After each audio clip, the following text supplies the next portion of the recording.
do the stand for the Pledge of Allegiance. I don't have to sit in. Pledge Allegiance to the flag of the United States of America and to the republic for which it stands, one nation, under God, indivisible, with liberty and justice for all. How you doing?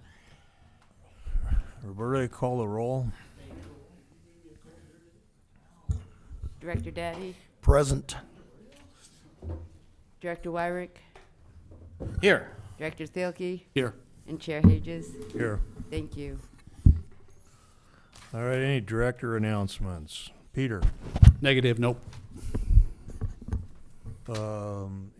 Emily and Jim are not going to be able to attend. City of Ojai. No. Bob, anything? I would probably say best for Casitas, but we are getting a new water line put in downtown Ojai Avenue. Yes, we are. A new 8-inch water line, which will give us capacity, fire security. It will do a lot of things for us, and it will stop leaking out in a lot of places. So conservation, water pressure, a lot of good things. So I mean, we can keep that theater in pretty good shape for another few years.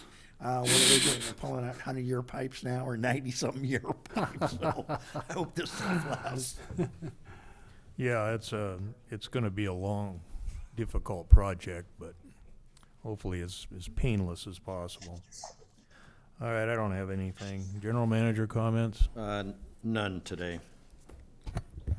Okay, basin status is Jordan. Jordan. Jordan? You're up, Jordan. Do you have any information for us? I think you might be locked up.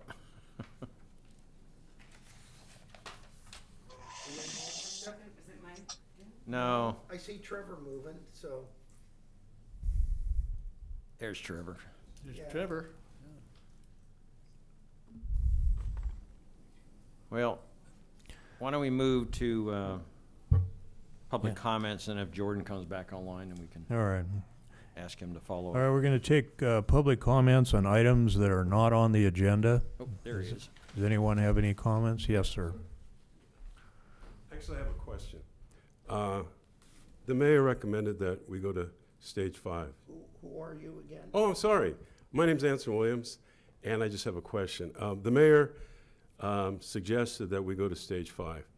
And I'd like to know, is that necessary? And if we do, how would it affect the farmers, the Greenbelt for protection? Really, I think it's kind of an important point to bring up here, Well, the Casitas, I'm on the Casitas board. right? Casitas board, Casitas Municipal Water District has a water efficiency and allocation program Right? that determines when and what stage we go into. And right now, the conditions call for stage 3. Ah, The water conservation level that we've had over the past 3 to 4 years, water use is at stage 4 or less. So there's no real urgency to putting any more restrictions on water use at this time. I mean, that's good news. we're going to review that in August or September to see where we're going to go from there. So right now, it's 3 and 4, depending. Right now, it is stage 3. Okay. Well, thank you very much. Sure. Chair, I thought I'd clarify one thing on that. Just to clarify a little bit, what the man who knows a lot more than I do on the right here, what he meant to say is that we're consuming as if we were already at stage 4. We're already conserving as like we're at stage 4, even though we're only at stage 3. So that's what he meant. We're doing better. We're doing better already. Well, that's good news. Yeah. That's something that's spreading around. It's great to get the facts. Thank you. What did I say? That's what you said. I want to make sure he understood. In water language, it's always difficult to understand. I guess so. You stated accurately. I was trying to. It was very clear. Okay, I wasn't sure that. But Chair, could I ask a question, since we have the resource from Casitas? He had a second part of his question. At a water conservation level 5, should it ever get to that, what does that do to the agriculture? and the greening of, or drying or browning of the valley? What's going to be the bottom line result of a 5? Well, stage 5 calls for, that would be a 20% additional cut. But in reality, the cut would be less than that because we're already there. I mean, we already reduced demand by 40%. So stage 4 would actually be 40%, and stage 5 would be 50%. And it's a percentage across all users, including ag. So we hope we don't get there, but it'll be a situation where they'll manage their water use just the way they've done with these cuts. A lot of them, thinned out orchards, a lot of them fallowed some of it, so that'll be a business decision for them. The big issue is stage 6, which doesn't exist, and we're trying to work on that now. And stage 6 would be the health and safety, complete disaster situation. But we're 3 to 4 years away from that, even if it doesn't rain at all. Now, thank God it's not going there, but if there is a stage 5, how will that affect the farmers? And how will it affect the greenbelt for the safety of this community? Well, it'll have an impact. I think Negative impact. the farmers aren't going to be shut off at stage 5. Okay. They will have water, so they're going to have to make a decision on what they're going to keep alive, what they're going to keep productive with the water that they have. We also have groundwater, so it'll depend on the condition of the groundwater basin. So it's a very difficult thing that we're going to have to deal with. Yeah. But stage 5 isn't the end of the world. Don't want to get there. Stage 6 is the tough one, and that's where Casitas is going to have to make some real tough policy calls where there won't be any outdoor watering at all if we get down to that point. What about the inn? Because they use, Well, we're all in the same boat. Everybody gets cut. they too, okay. Good to know. Thank you. Sure. Any other public comments? All right, hearing none. Jordan? All right, thank you, and I apologize for my unstable internet connection here, but quickly go through the basin conditions and such. Today's talk is titled Summer Upon Us. Obviously, we're about a week into summer officially, but we can certainly see hydrologically how things are drying out pretty quick. So let's go through this. 2021-22 water year, no rain to speak of since last meeting, stuck at 14.9 inches on the valley floor, close to double that on the ridge where most of the recharge comes from. A couple little sprinkles in May. We'll see what happens as far as things going forward if we get any chubascos or some summer rains and thunderheads that might deliver a little bit more up top. On the outflow side, last week we measured about 0.1 CFS exiting the basin via surface flow at San Antonio Creek, nothing out of Montgomery Creek exiting the western portion of the city. That's only about 45 gallons per minute, or just over 6,462 gallons per day. But that still is 6 acre feet per month leaving the basin, which doesn't sound like a whole lot because it's not. This is about as dry as it's been since we started this level of monitoring, save for summer of 2021. But to date, 326 acre feet have left the basin this way, but this excludes the major storm flows. Those would certainly add to that, and even following the storm flows, the contributions from the perch system or the SWESI would certainly increase that. We'll talk a bit more about that when we look at those hydrographs. What's interesting is despite 0.1 CFS measured by our field crews this last week, the nearest county gauge that takes a radar recordation, when I checked this today, indicated 4 CFS flowing at 8 in the morning on the 28th. So just Tuesday, 2 days ago. Obviously, that's not correct. And one of the problems we're seeing is that these automated data are still available online and not at all anchored in the reality of effectively dry conditions there under the bridge at Creek Road at Camp Comfort. Got to keep our fingers on that pulse. As you know, I love this graph. This kind of summarizes where we are with respect to rainfall, surface flow, and groundwater conditions. The precipitation is, of course, bar charted in the top graph. Nothing new to report there. But a continued recession of groundwater levels as pumping has increased throughout the basin, and a relatively horizontal portion in the perch system, and effectively stable conditions in San Antonio Creek, really that asymptotic low flow rate period.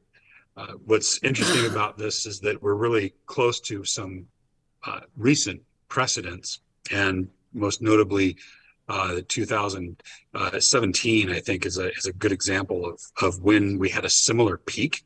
As far as the Keywell area goes, in the main portion of the basin and storage, in April of this year was very similar to June of 2017. So the recession that we see in 2017 at the far left side of this graph might be what we'd expect to see in this time. Now, if we can extract less water and conserve more, as we've been discussing, then we may see a higher or shallower nadir this fall or early winter if we don't get a significant amount of rainfall.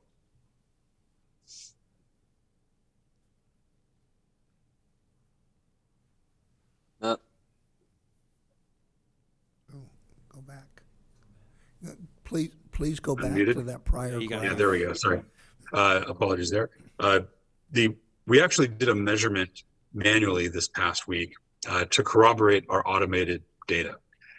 We physically measured a depth to water of 174.39 feet in the Elrod well. And what that did is that we were able to actually back correct our peak from April. The time was the same, but because there was likely a little bit of drift in the cable itself, the pump spinning and catching and that sort of thing, we had a slight increase in the peak water level.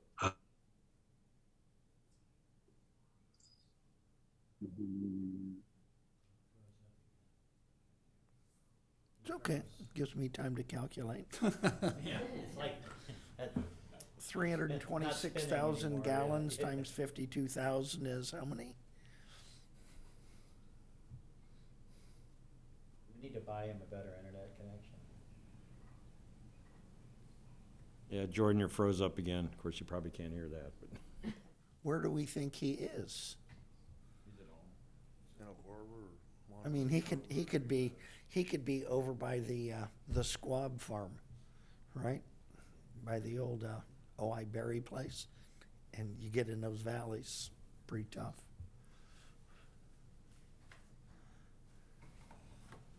Okay. Are we moving on?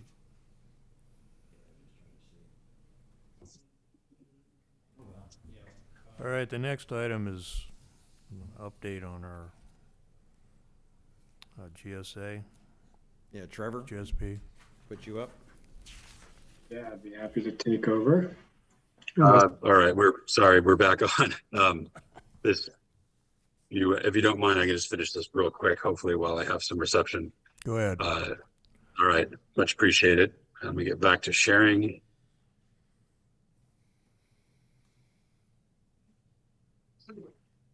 Okay. Can everyone see this now? Yep. Back there. Yep. I can see it on the screen there in that corner too. Okay, so moving along really quick to the next slide, hopefully. Measuring, of course, the daylighting groundwater out of the perch system into San Antonio Creek, as we do monthly.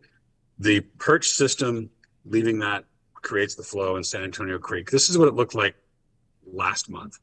And if I fast forward to today, you can see how much drier that is, how much more desiccated the bank is across that transect. Same spot. That's the 10th of a CFS, and you get about twice that last month. But this is what we're looking at today. And we'd expect that as conditions continue to recede, that we'd see more of an incision of the creek flow there in the middle. Montgomery Creek last month, dry this month. Creek Road last month, Creek Road this month. This is where the San Antonio Creek enters the upper Ventura River system. Now, what we do here, we of course have these water levels that we automatically collect. And what we do to this is we'll collect a automated measurement of 44.57 feet of pressure above the logger. This is in the perched aquifer depth discrete monitoring well on South Fulton Street. But we also measure the manual depth of 14.27 feet below ground surface there. So then we can back calculate, once we know the time and the peak of the 5 a.m. on New Year's Eve of 52.89 feet of water above that logger, and then calculate a 5.99 foot depth. That would be the annual peak of water storage in the perch system.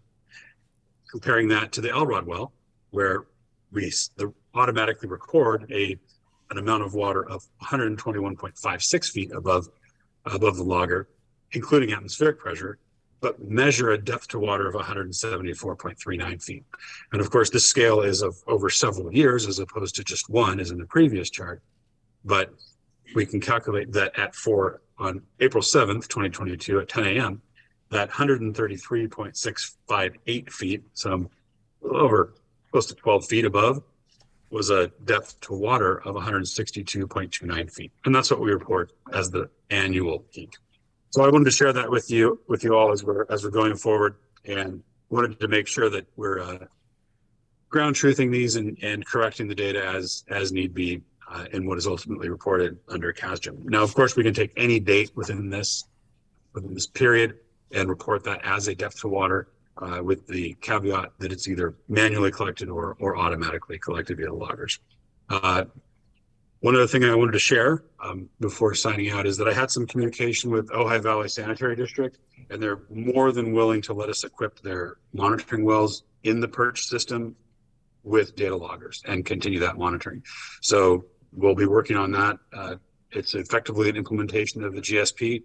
The sooner we get on that, the better. We've got loggers ready to deploy, and I'd love to get on that this summer.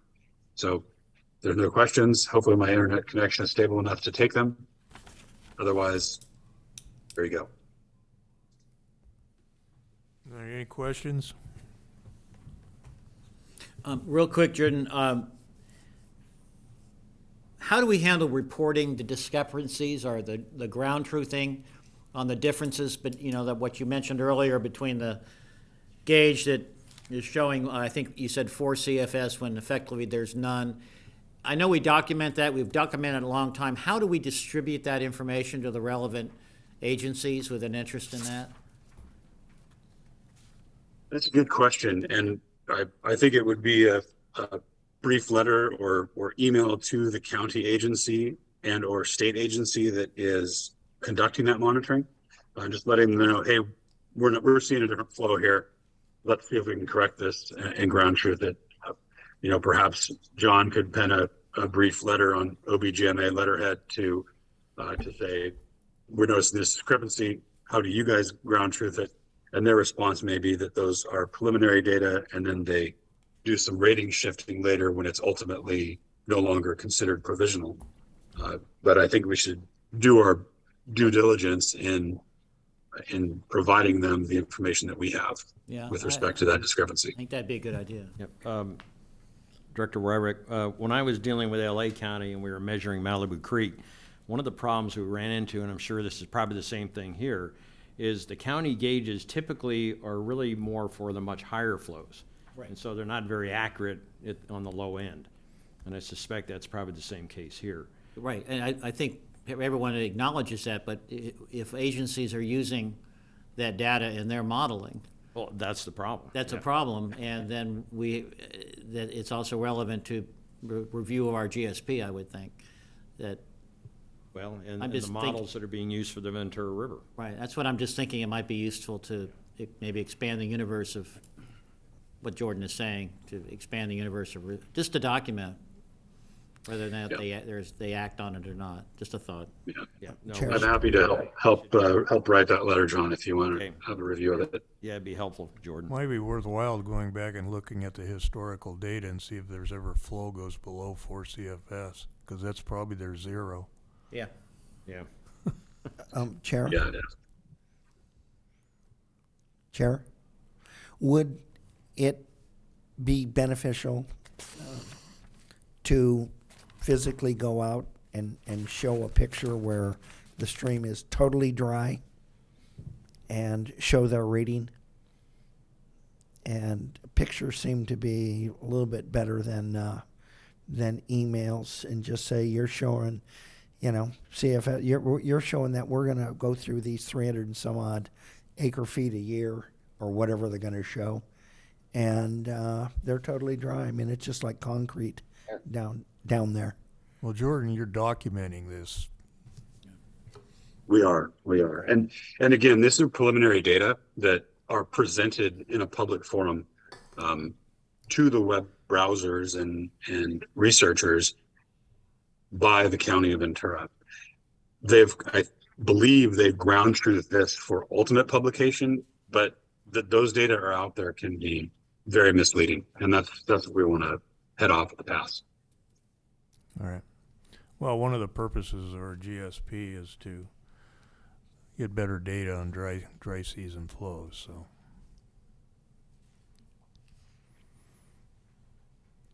anything else? Okay, now we have an update on the groundwater sustainability plan. Let me take it away.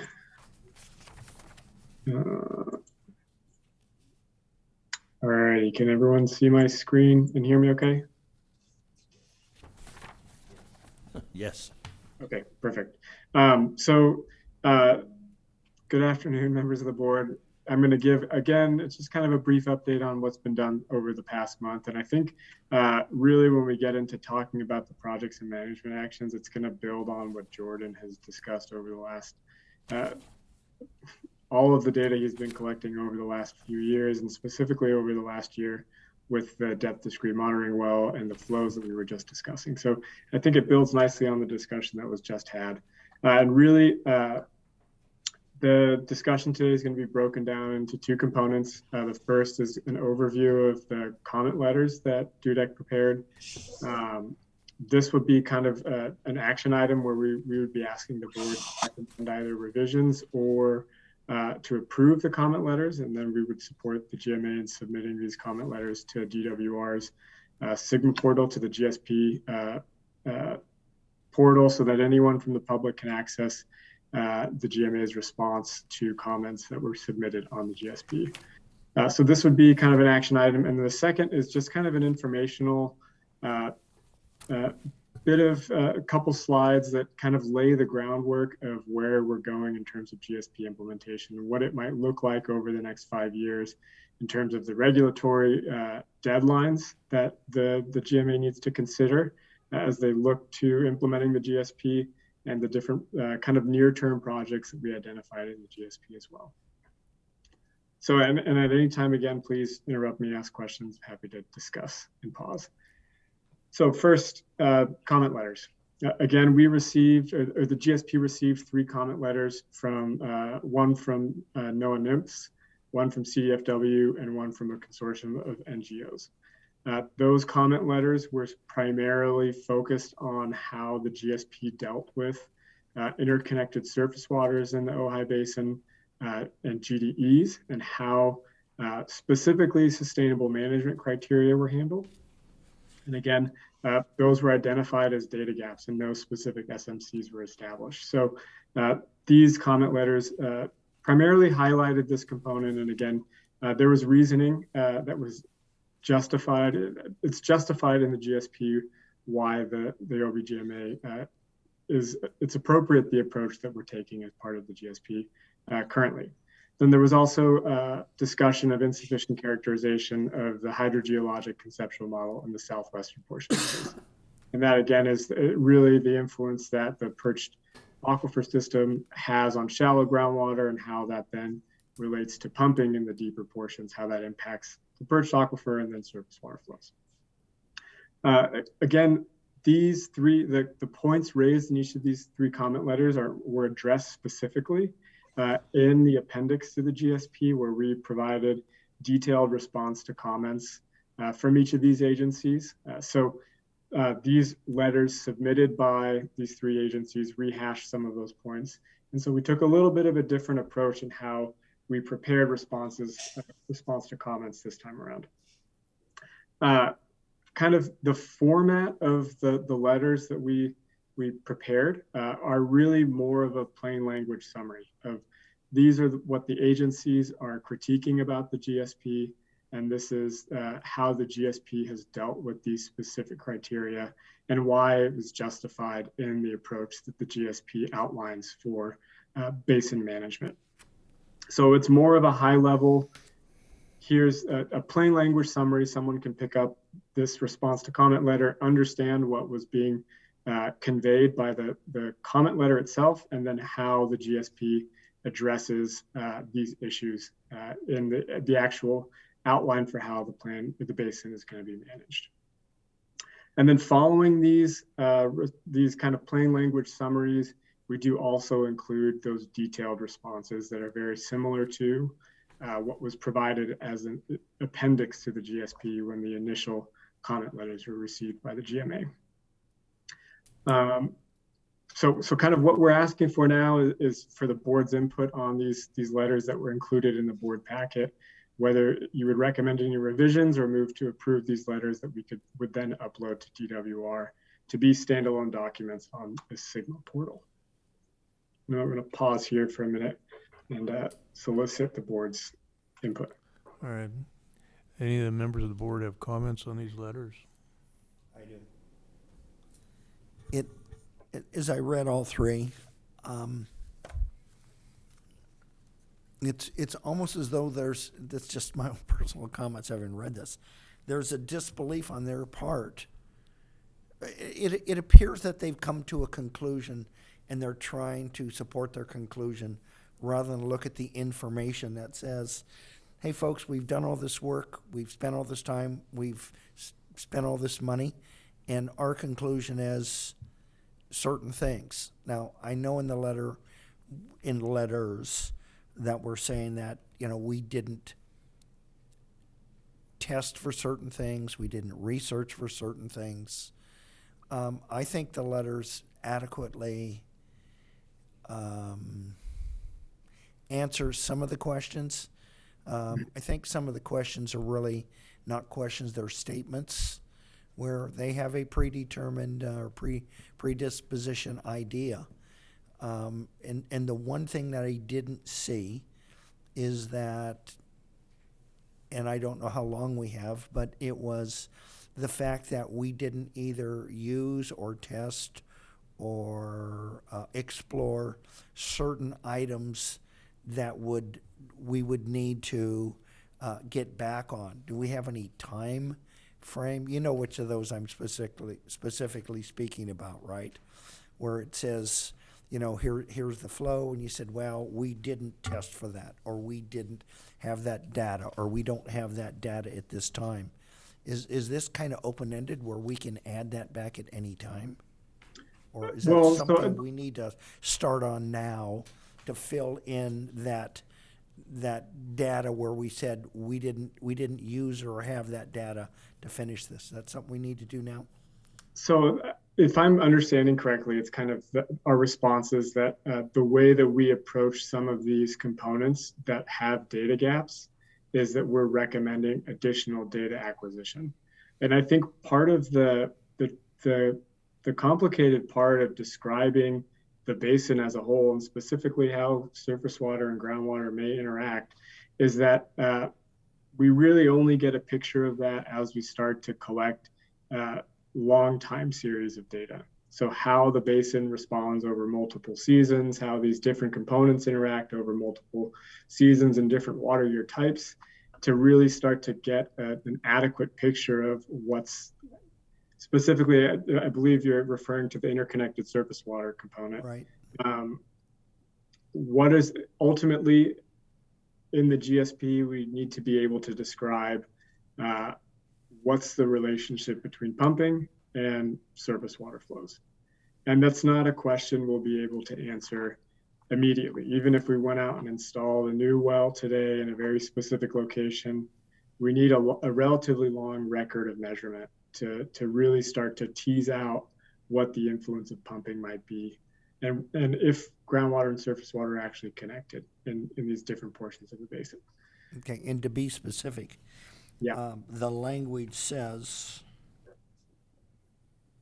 results into the GSP is not appropriate this time as the model currently does not adequately represent the interaction between surface and groundwater.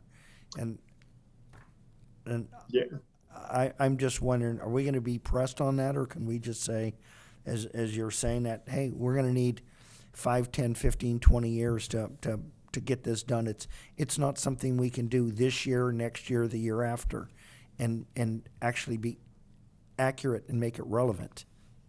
Right. And so Correct. I think, so specifically that statement, that is in regards to our technical review of the Ventura River watershed model. And I think maybe what we can do to really support that statement is we can append our technical comment on the model that was developed for the entire watershed to this response to comment letter that outlines the technical details of why the use of that model is not appropriate at this time. Okay.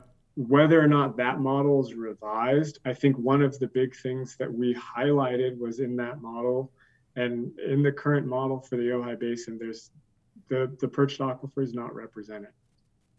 And that limits the model's ability to capture and adequately represent surface water groundwater interactions.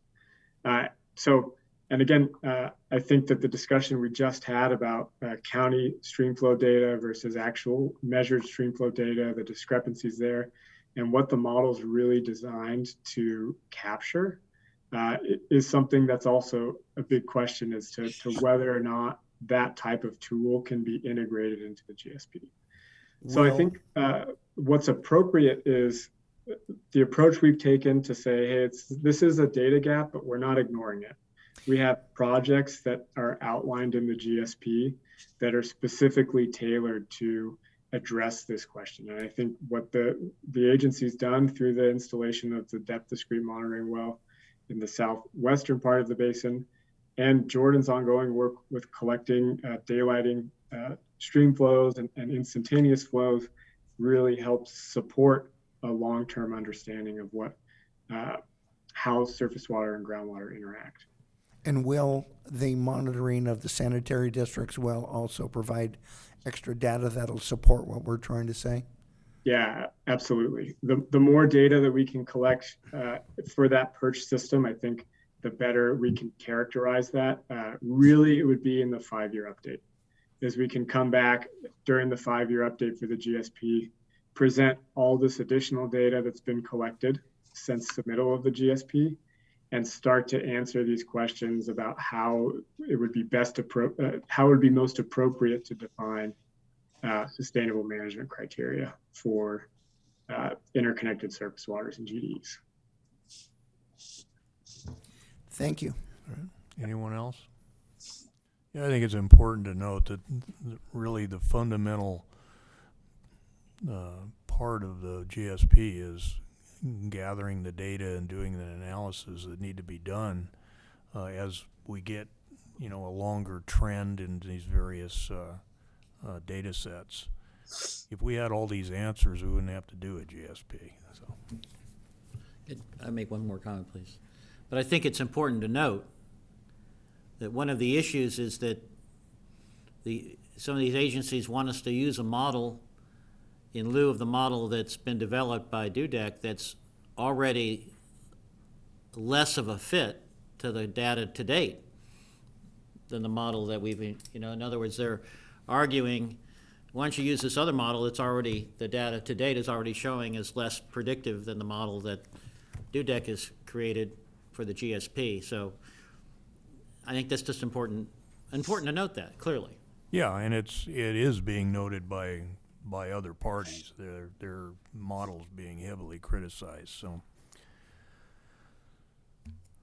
Well, then maybe a question for the board is, for the CDFW letter, would you recommend that we attach the comment letter that DUDEC prepared as a critique to the state water Resources Control Board model to this comment letter that would be uploaded to the Sigma portal. Oh, I'm a yes on Yeah, that. Yeah, I think that's a yes. That's a yes for me too. We can do that. All right, anything else? If not, we have a motion to approve the comment letters with the addition of the documents. I that we make a just motion for discussed. approval. I second. Call the roll. Director Daddy, Yes. Director Wyrick, Yes. Director Thielke, Yes. and Chair Hages. Yes. Thank you. All right, thank you very much for that. Yeah. Okay, so the last kind of informational piece that we'll be discussing today is really what the next 5 years are going to look like. And again, as was just discussed, a lot of it's data acquisition. So here we've taken the projects and management actions timeline that was presented in the GSP, and we've just kind of reformulated it a little bit to look at kind of what are the regulatory, the compliance guidelines that the GSA should be considering. Everything in common with your daughter, you have nothing. Should I continue? Sorry. Yes. Okay. The compliance guidelines or deadlines that the GSA and the GMA should be considerate of as we move forward over the next 5 years. So where we're at currently, we're just about to jump into Q3 of 2022 with the 5-year update on the horizon, where we'd be updating the GSP for submittal in 2027. Now, this implementation timeline is broken up into 2 categories. One, we've got this kind of prioritization of projects that were identified in the GSP. And then in this green section, some of the kind of ongoing management actions or projects with the regulatory guidelines. So I'm going to start with the compliance guidelines, and then we'll move up to the projects. So first and foremost, kind of what's most pressing and kind of will always be kind of at the footstep of the GSA is that we need to be submitting data to Sigma's monitoring network module. And that module is an online repository that stores specifically for the GMA groundwater elevations for wells that are reported in the GSP. And DWR has a regulatory requirement that the GMA needs to submit data to the monitoring network module by July 1 of each year and January 1 of each year, where the July 1 measurement July 1 submittal would incorporate the spring high, and the January 1 submittal would incorporate the fall low conditions. So on top of these data submittal deadlines, we have those annual report submittal requirements where April 1 of each year, the GMA needs to submit an annual report to DWR. And on top of that, on top of each of these little circles that note the deadlines that need to be met, we have kind of what it would look like in terms of a work requirement. So here we've got implementation of the public outreach and engagement plan, which again, these public meetings are a component of that. Then the collection of groundwater elevation measurements and stream flow measurements, which Jordan is collecting and Ventura County Public Works are collecting. So that is an ongoing activity that happens year round. And all of that needs to be coordinated for submittal to DWR by these 2 semi-annual deadlines. And the importance of meeting these deadlines is that they're a requirement for the GMA to be eligible for future grant funding. So for example, the upcoming Prop 68 grant, which opens in October of 2022. To remain eligible for that, you need to be on top of submitting data to DWR's monitoring network module. And we had just coordinated with Jordan, Ventura County to get the submittal in for the spring measurements to that network. So those are kind of the compliance guidelines. Then jump up to that, we've got the different projects that we've outlined as part of the GSP. One of those is the preparation of a sampling and analysis plan, which is just really focused on standardizing, excuse me, the method of collecting data so that we have a standardized approach that hits on all of the requirements DWR has for submittal to the monitoring network module.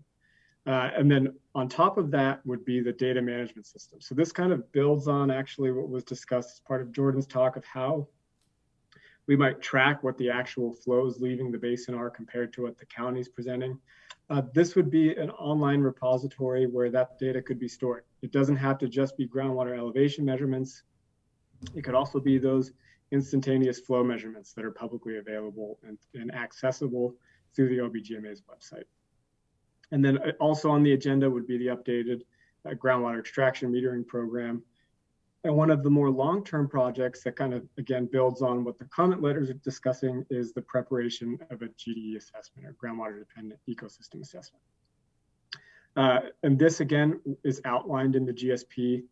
And there it's kind of outlined as a phased approach where we have an initial assessment that could be a shorter term project.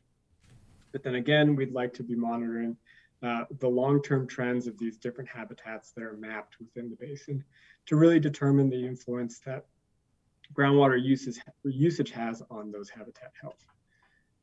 So again, this is more informational, and the hope is that following this meeting, DUDEC will be coordinating with OBGMA staff to really start prioritizing what this looks like and what to pursue as part of how to fund these projects, really. And again, the GSP outlines the range of costs for each of these projects. And also, we've, as part of this, have identified possible sources of funding, and I believe the GSP does as well. And that could be through the implementation of extraction fees, or for some of the larger projects like the GDE assessments, could be through grant funding. So that's kind of all we have in terms of the informational component of where the next 5 years, or what the next 5 years might look like to meet regulatory compliance, and also collect the data that's really going to inform what management towards specifically the interconnected surface waters and GDEs might look like as part of the 5-year update. And with that, I'm going to pause here, and that was the last slide, so I'm happy to take any questions about the implementation process. Any questions? Yes, Chair, I have one question. Would you please, just a really short synopsis of Prop 68 grant? Yeah, and so the it's TSS grant, when it's eligible, what we have to do, and what kind of funds are available? Yeah, so the Prop 68 grant, it's the Sustainable Groundwater Management Grant Program. It was released in 2 rounds of funding this year. The first round went to critically overdrafted basins, and in October, it opens up to the remainder of the high and medium priority basins in California. I believe the grant opportunity is somewhere around $2 million, and the GMA would be required to prepare a grant application, which we could definitely help support the GMA in the preparation of that, and then in the administration of the grant. And I will be the first to say I'm not an expert in how that administration process unfolds, but we do have people on our team that are very, very skilled at that and at preparing the grants. And what's eligible for Prop 68 is basically anything GSP related. Could be the development of annual reports, it could be the installation of monitoring wells, the development of the DMS, all of anything that's outlined in the GSP and helps support GSP implementation, even the installation of groundwater extraction meters, that's eligible for grant funding as well. So that's a round of funding that's coming up in October. The TSS grant I typically think of as it's a monitoring and data collection grant service. We've worked with other agencies who have used this to install new monitoring wells, depth discrete monitoring wells in the basin. That solicitation is open and ongoing. I don't know how much funds are remaining in the TSS grant, but that's something that we can look at. Does that help outline kind of what these very, very much so. And since we're under pressure, with the outflow for the steelhead, does that put us into a distressed or a high priority system? So the prioritization is actually defined by DWR. So this basin is eligible for that funding. That prioritization also falls into the requirement to develop a GSP. So the high priority characterization is that's a DWR defined prioritization, and the Ojai Basin would be eligible for grant funding. Thank you very much. Yeah, Trevor, just briefly, I had completed an application for round 2 for Prop 68 to help fund the GSP. However, after discussion with the board, at that time, we decided not to move forward with that application. But I would say, I suspect that any future applications related to Prop 68, OBGMA should be in pretty good standing to get money because we haven't gotten any. Yeah, And correct. when we did the round 2, they were chomping at the bit to give us money.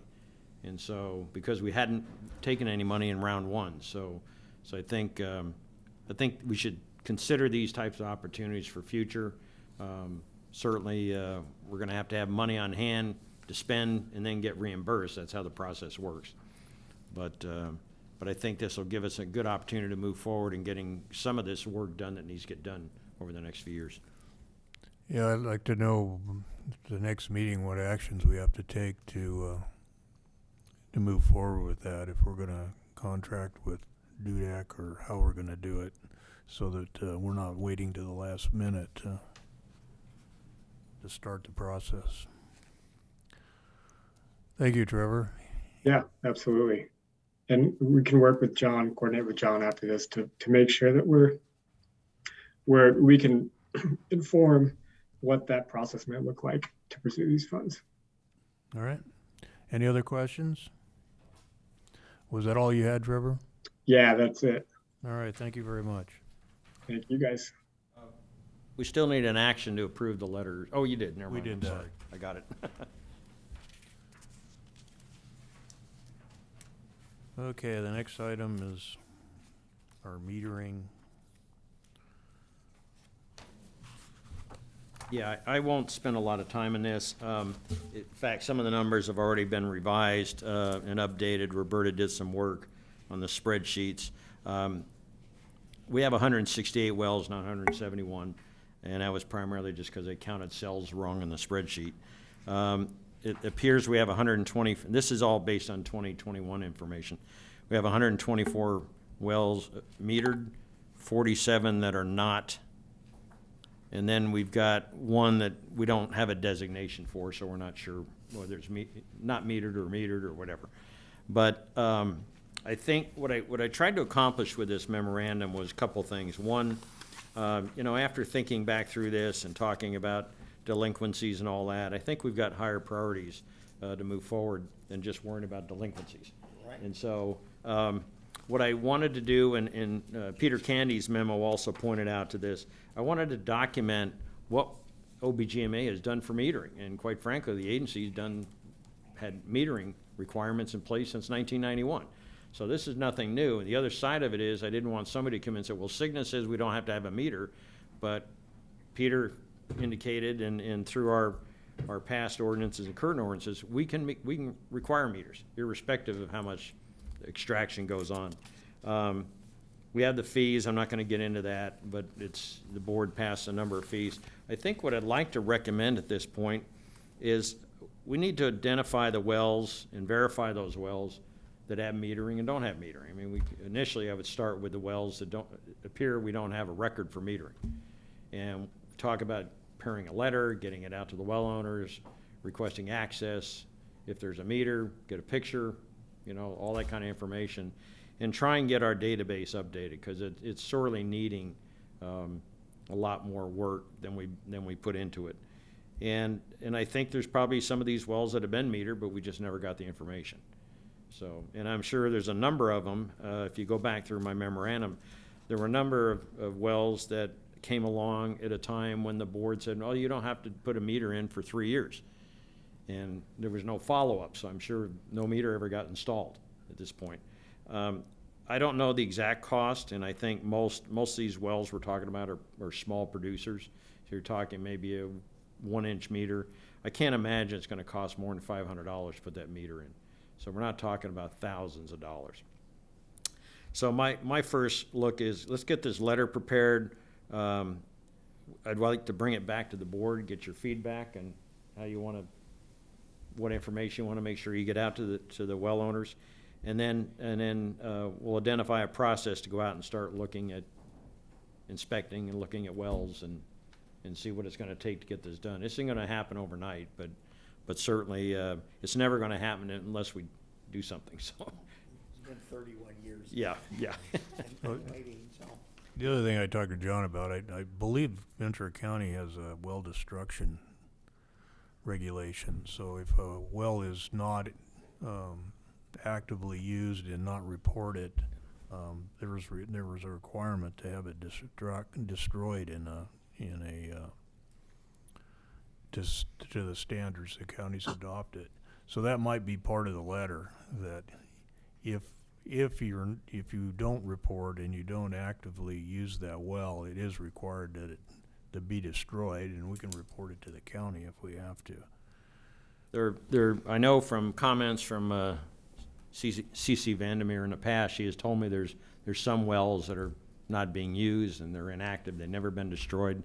From the time that I've been with the agency, I've learned from Jordan and others that, well, maybe the reason we're not getting extractions is because they're in the upper part of the basin and the basin is lowered and they can't pump.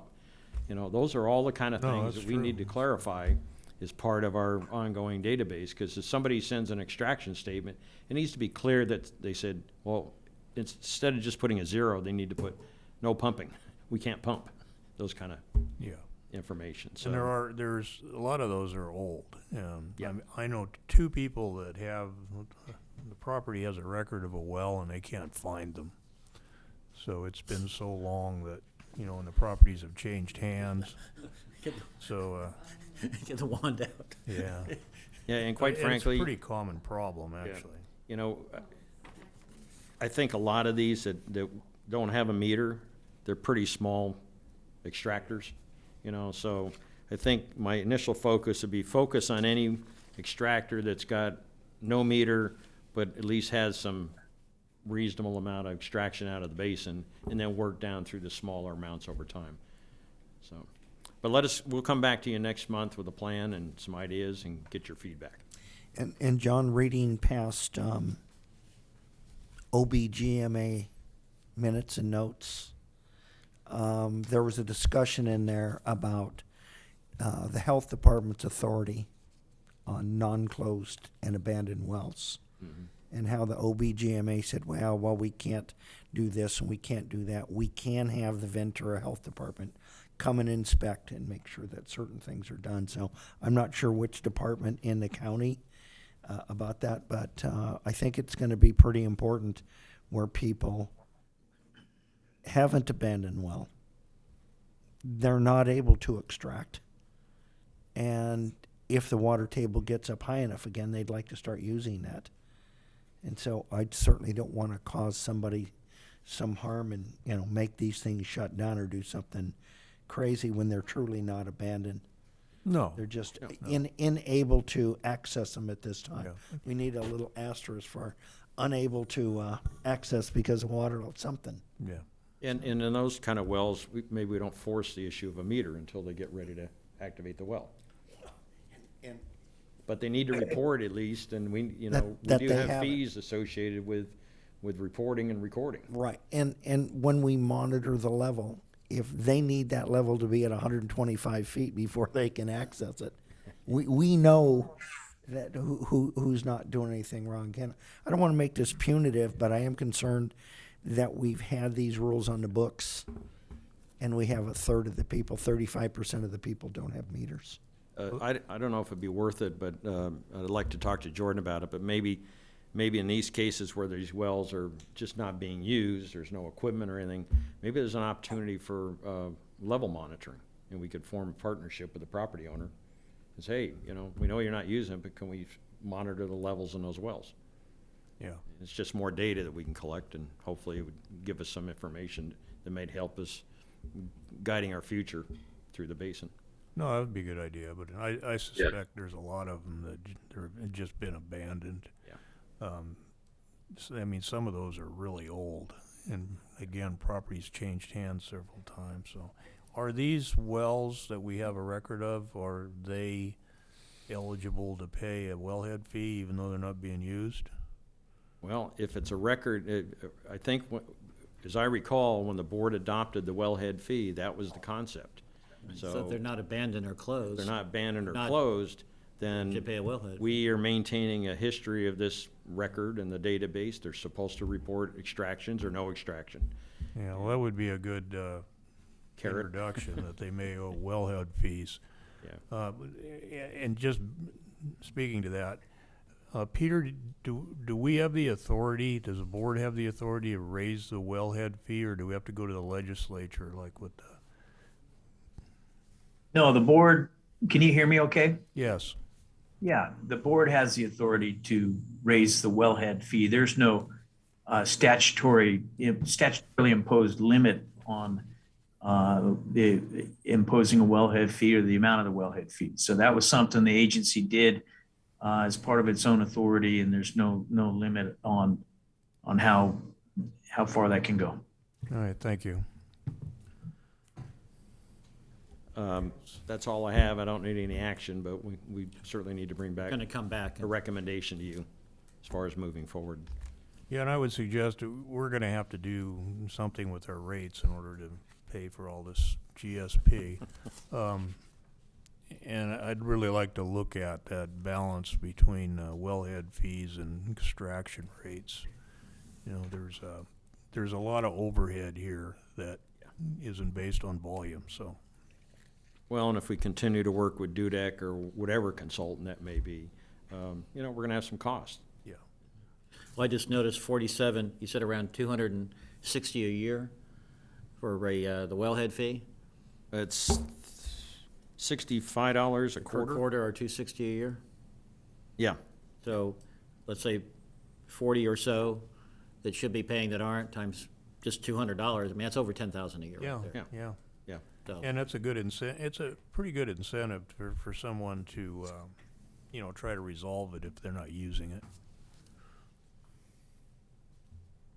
Yeah, and there is we did, the board, and when you adopted the Sigma charge, and it's in my memo, and I think Peter's as well,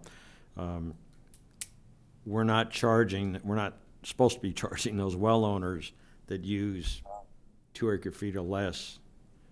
They've been exempted from the Sigma charge. Sigma charge. Yeah, so that $37 per acre foot, they don't have to pay, but it's not a lot of money even if they did, but Yeah. but that's over and above the wellhead fee. that's above the wellhead fee, and then we've got the recordation fee, and then we have the OBGMA $25 extraction fee, so. We gotta pay you guys. It's still cheap water. Yeah, it very. Yeah, you go buy Casitas water, you'll find out how Well, much you pay. compared to the other side of the Sorry, the Richard. valley, and where is the 1 acre minimum? We haven't been charging the 1 acre minimum on the 168, all the 168 wells. Let me restate the question. Have there been wells that we haven't been charging? I thought I read in here we have a 1 acre minimum charge a year. We do, and, well, it's $12.50 a quarter, and so that's based upon if they have 1 acre foot or less. Or half an acre foot. It originally, because OBGMA used to send out extractment statements semi-annually, it was $60 or what was, I'm sorry, $25. It was $25. And then when we went to quarterly extractions, then we cut that fee down to $12.50. So it's the same amount, it's still $25 every Yeah. 6 months. But there's quite a few of the wells that aren't metered that report usage and Yeah, do yeah. pay a fee. Yeah. They're small, but they estimate their usage and pay a fee. Okay, so everybody's paying that 1 acre minimum fee then? We try, yeah. Right, we Okay, try. I just- Yeah, it's I'm- 12.50. Those are the ones we have to identify. They're not reporting anything. Well, a half acre or less. So, and I've noticed though there are some that actually are pumping much less than a half acre. But it's, Yeah. but it's half acre or less, so. Right, but as for the flip side of we're actually pumping less than what we're recording. Does that make sense? Yeah, I think that, Yeah, It's Because such of the a minimum, small- because of the minimum charge. yeah, it's such a small amount, I don't think it affects the, yeah, agreed. That's a leak for 3 days in my backyard. yeah. Okay, anything else on this? No. The next item is the treasurer's report. I'll just give you a brief overview. Year-to-date, our total income has been $195,760, and that's from October 2021, looks like through May.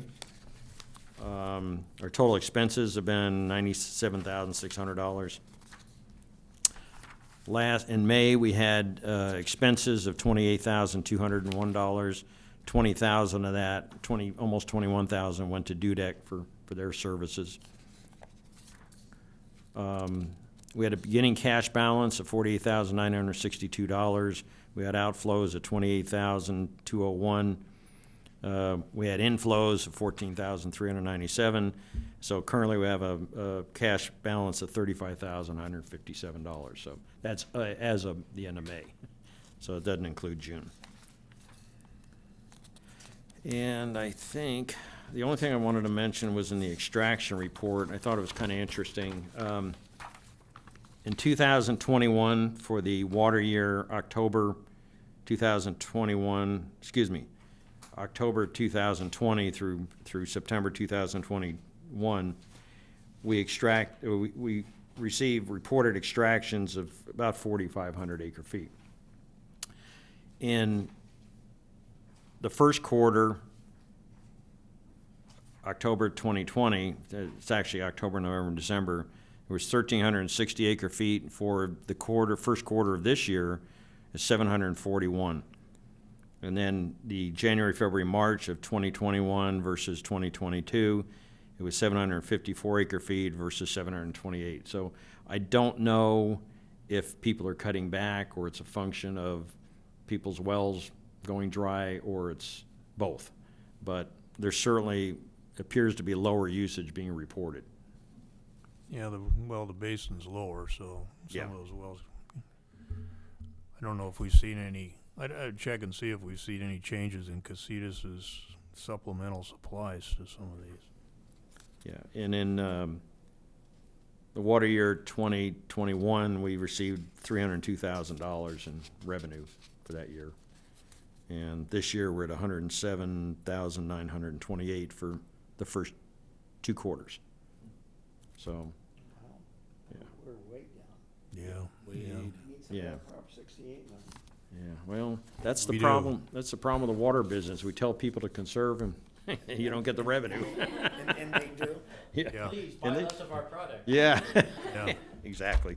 Well, that's what I've done for a living my entire career. I've always said, it's the only business that you're in where your product falls from the sky for free periodically. So you have to, it's a, Do we need a motion to yes, accept the to treasurer's? accept I make the a motion treasury we report. accept the treasurer's report. Second.